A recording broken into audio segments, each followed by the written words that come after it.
Hey guys, Craig here again. So a quick update on the batash then. So as you can see, it's pretty much coming together now. Since the last update, all I've really done is done the detail painting, added some rust effects, and added the tow cables, and that's pretty much where we're at. So on this one, I'll show you how I do washes and pin washers and all that sort of stuff. So as you can see, what we've got now is everything's detailed up, and it just basically needs weathering. So we've got the tow cables on the front, smoke discharges and everything painted. All the machine guns and everything are painted up along with the rounds. The rust effects on the toolbox at the back. Then we've got rust effects going on the engine deck, and rusty effects going on in the grills at the back. You can't really see it that well on the camera, but you get the general gist. What I've also done is done the dry brushing. There's some detail painting down the bottom there.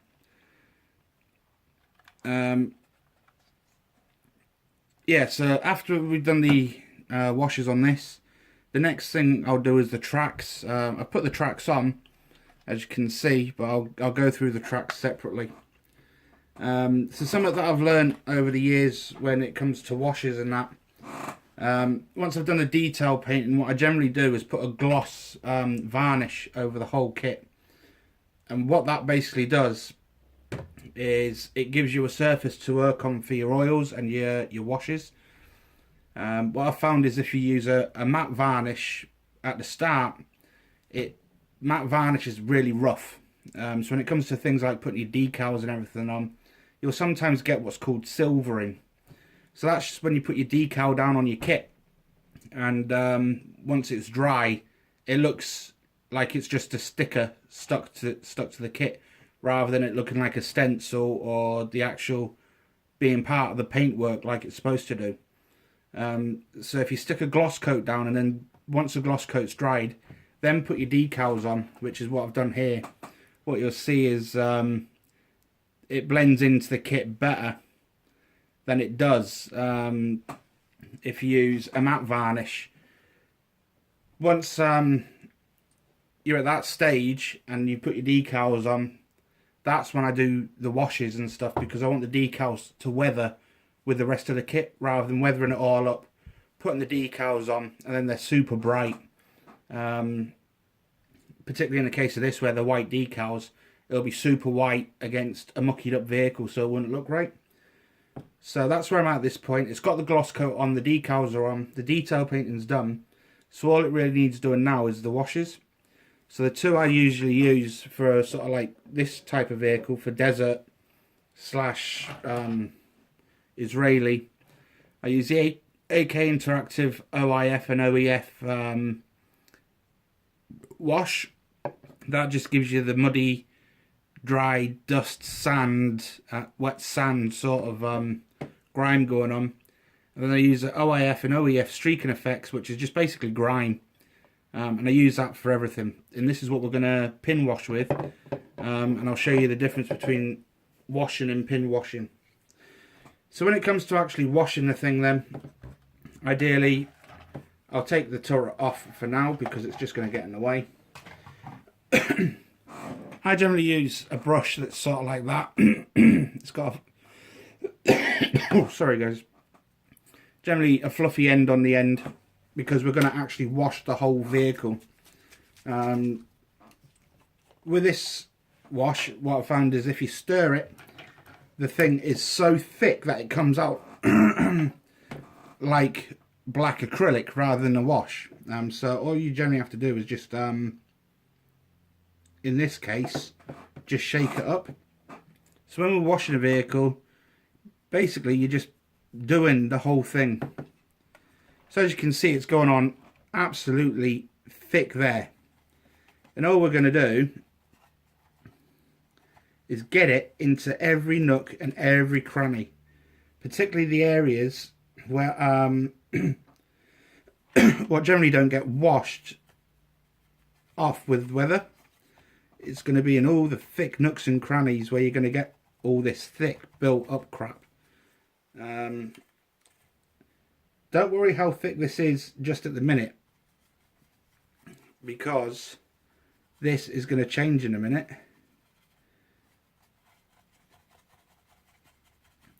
So basically we're just washing the whole vehicle. So we've done that section there and it looks really thick, and that's not the effect we're after. So what I'm going to do is get my brush, white spirit. We're going to stick the brush in the white spirit, and then we're going to thin it down until you get the effect that you're after. And what we're trying to do is just get it runny enough so it soaks in to all the nooks and crannies. If you've still got too much excess, you just wipe it off with your brush. And all we're doing now is just going to spread out all that thick stuff that we've just put down with the white spirit. And we're just going to brush it until we're happy with how it looks. So we've still got quite a lot left on that engine deck. So all we're doing is we're going to take it off, but at the same time we're trying to get it into the nooks and crannies as well, because that's where the most amount of dirt's going to be. So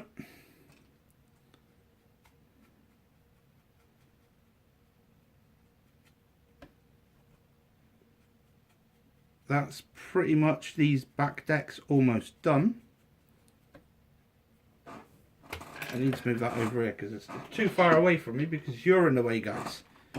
Okay, so we're just going to get rid of some more of this junk. And we're just going to manipulate all this dirt and grime into the nooks and crannies. Okay. So that's a good thing working with these enamel washes, is if you don't like it, you just wipe it out with the white spirit. And it's the same principle working with your oil paints. If you don't like the look at how it is, just rub it out. Some oil paints work with white spirits, some need to be used with turpentine. But generally, whatever the medium is, you can just manipulate it with whatever works with it, you know. So at this point now, we've got rid of the majority of all that muck and grime that was on that back engine deck just a second ago. So you can now see the difference between the dirty area and the clean area. Okay, so it's gonna go a browny tint, because it's in that sort of environment. So this, what's basically happened with this, why it's so thick at the minute, is the last time I used it I stirred it up, and all the pigment that was in it has been affected, and it's just clumped. So ideally what we're trying to do is, or what I should do, is just put more thinner in there to thin it down. And it would alleviate that problem, but we're not going to bother doing that because you don't really need to at the end of the day. Right, so we're just trying to get rid of this thick stuff again.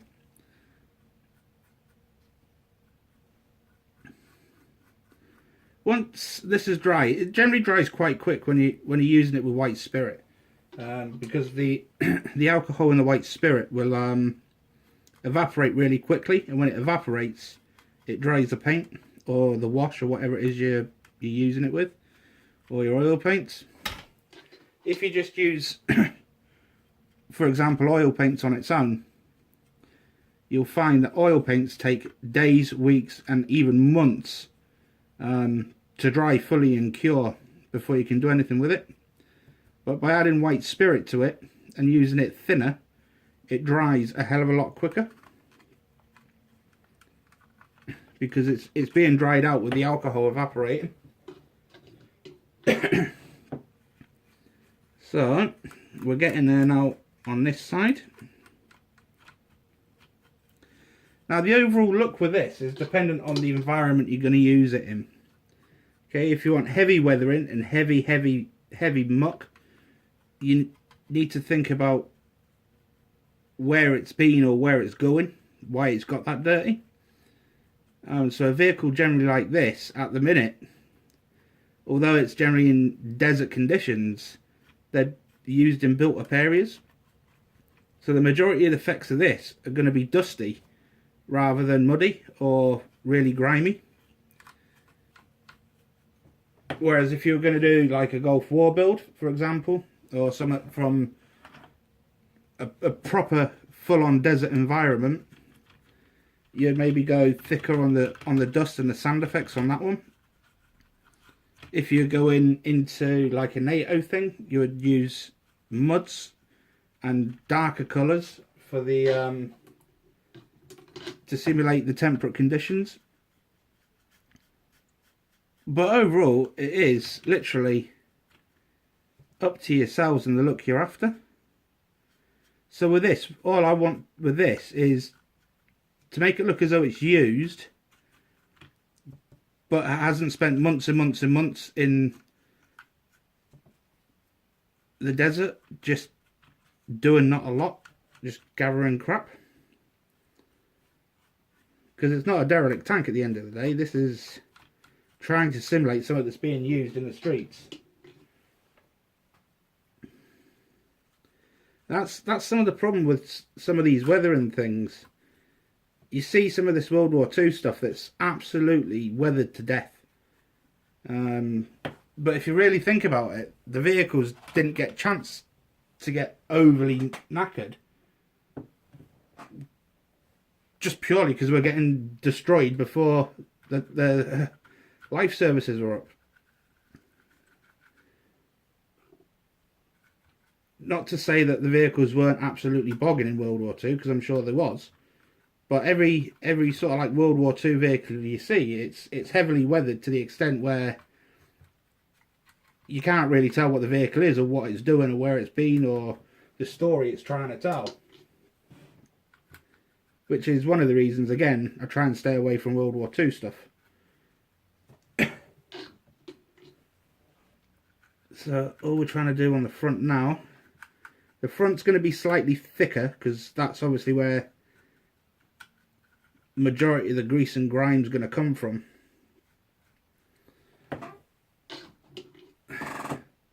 It's going to be quite minging up the top here in these little crevices where everything is going to be settling in.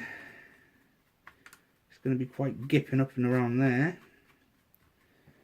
We need to take some of this off because it's too thick.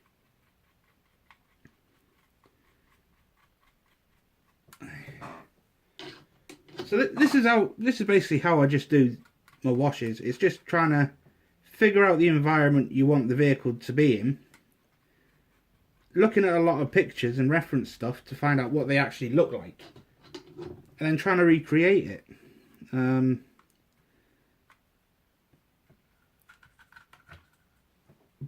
But it's a learning curve for anyone that's just trying to learn how to do washes and grime up the vehicles.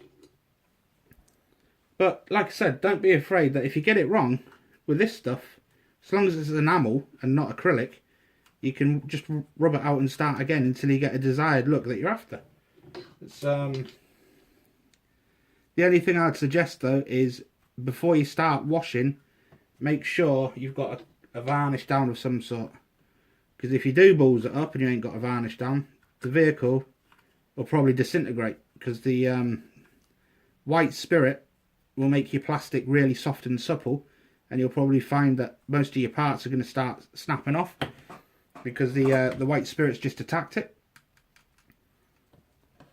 and it will start damaging your base coat and your paintwork, and then you'll get to a point where it's unrecoverable, and then you've just wasted your time and money and effort just purely because the white spirit has attacked your whole model kit.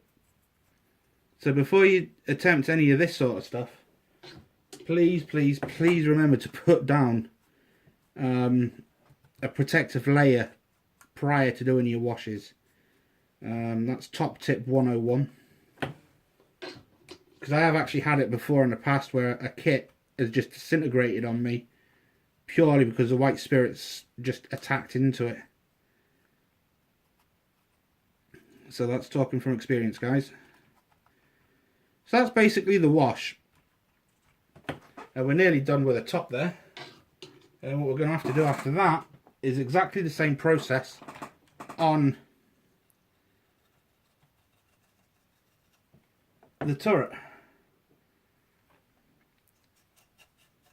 So I have absolutely no qualms in getting this thing absolutely bogging right now, because we know we can rub it out. So when it comes to things like side skirts on armour, they're generally quite dirty down the bottom, around this bottom edge down here, and more up the top it's more dusty. So what we're trying to do here now is get all that grime to try and come down. And this is a similar effect to streaking, because all streaking is exactly the same process, and just trying to get the crap to streak down your model like it's run, like in like it's been raining and the rain's made it run, basically. So you can actually start a streaking process doing this, because all you want to do is when you get to things that are going to streak, you just get a thinner brush and just start streaking down the way, and when it dries you'll get the streaking effects coming down.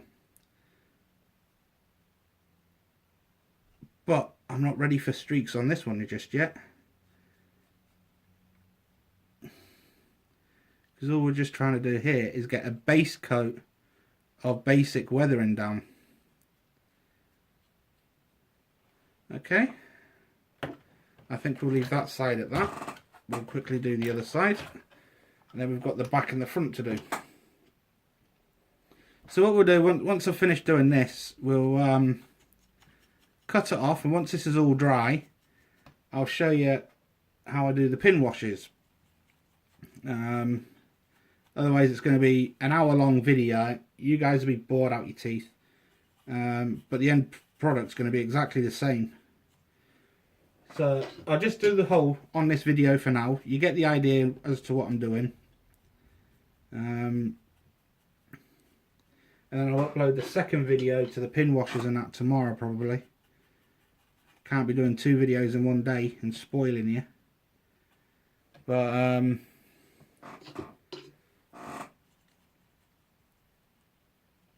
this is the process I do on every single vehicle. It's just tailoring it to what story you're trying to tell, like I said. I know I'm repeating myself a little bit, but I've got no one else to talk to because this isn't live.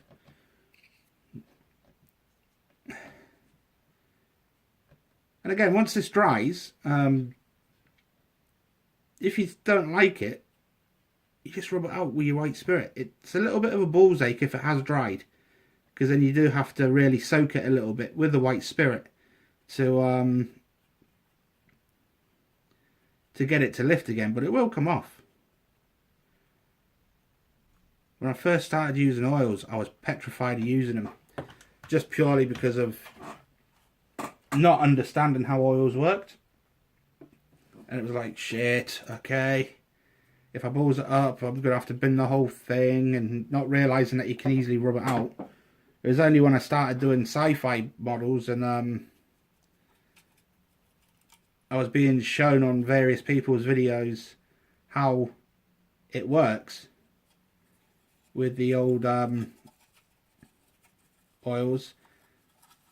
I actually attempted it, and the first time I attempted it was on my Voyager, my first Voyager that I built, and it come out looking pretty good, to be honest. And I actually sold that to a chap in Northern Ireland who bought my very first Voyager, which was the very first kit I had attempted to build since coming back to the hobby. And I actually went for a tiny little sum, believe it or not, but I've never sold another one. Right, where's my white spirit gone? Now belly plates and that, these are going to be generally quite gipping because these are the areas that are going to get the most abuse from the dirt. So the belly plates can be quite dirty because it's the closest part to the floor. So I'm just going to leave the belly plate how it is, quite thick and grimy. Get it in that running gear, because the running gear is really close to the deck as well.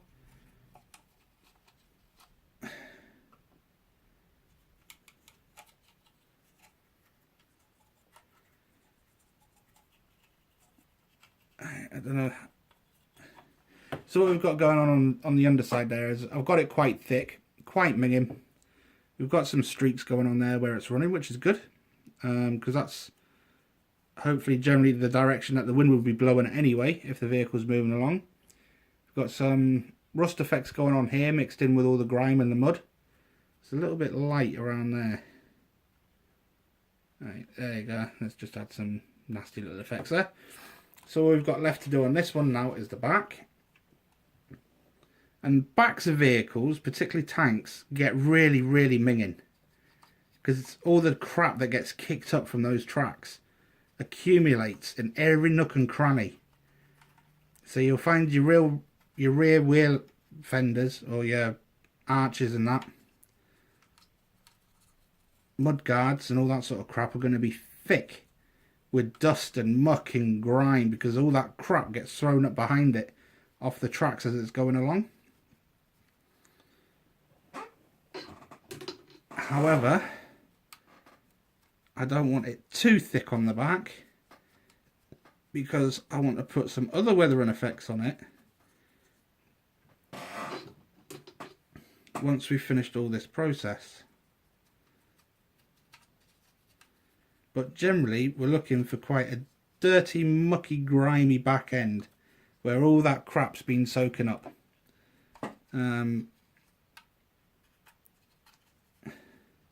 So what we've generally got at the back now is quite a mucky looking arse end of that vehicle. And again, if you don't like it, you just rub it out. Don't want it too thick. I'm just trying to thin it down just a little fraction. It's a little bit better.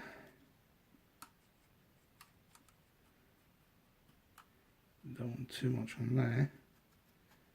Right, so there you go. So as you can see now, things like the decals are blending in to the weathering, and they're quite dirty and grimy underneath the actual grime.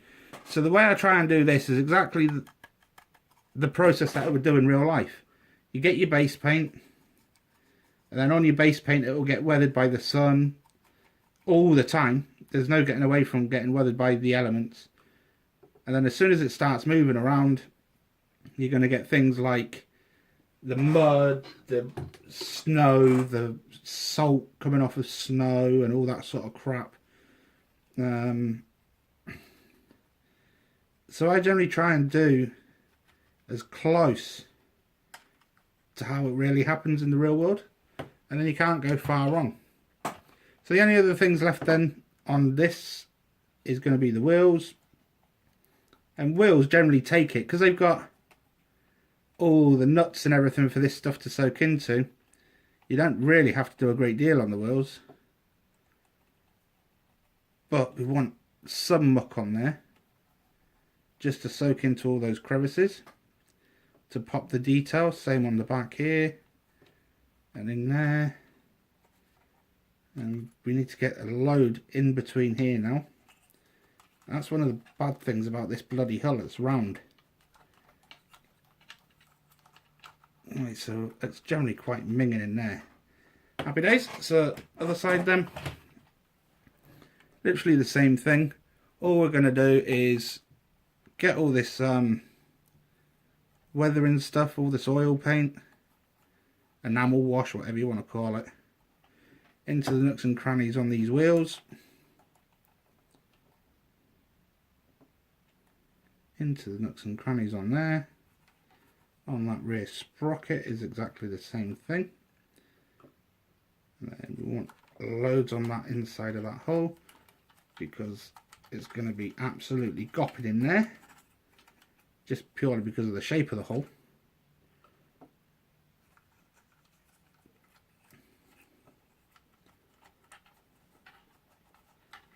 Alright, we've got our base done on this. We'll just need a little bit on the inside of those fenders, because they are going to be absolutely bogging, because that is literally the first line of defence, stopping all this crap going up outside the vehicle. So they're going to be absolutely minging. I know you can't really see, guys, because while I've been doing it, because I've got no space, as you now appreciate. But you can see the stuff starting to dry pretty well. What you can see as well is the panel shading and everything that we've done before. So we've got the dark shadows going on. We've got the highlights on the actual paneling. We've got the weathering stuff going on in the vehicle now on all the wheels. We've got grime and general dirt going on all over the vehicle. Same on the bottom. We've got a mucky belly plate, which is good. And same on the other side, and then same on the back, and then same on the top deck. Now this is going to dry fairly quickly. So what I'll do is I'll finish this video off now. I'll do the turret, and once it's all dry, I'll show you how I pin wash with this, which will be tomorrow's video. And then we'll go into the next step on the weathering, which will be the pigments, and put in the mud effects and all that sort of stuff on. So hope you've enjoyed this one up until this point, guys. Sorry you couldn't see everything I was doing all at one go. But again, I'm stuck for space. So anyway, that's me for now. I'll give you another update tomorrow, and then we'll go from there, guys. So thanks for your time, and speak to you shortly.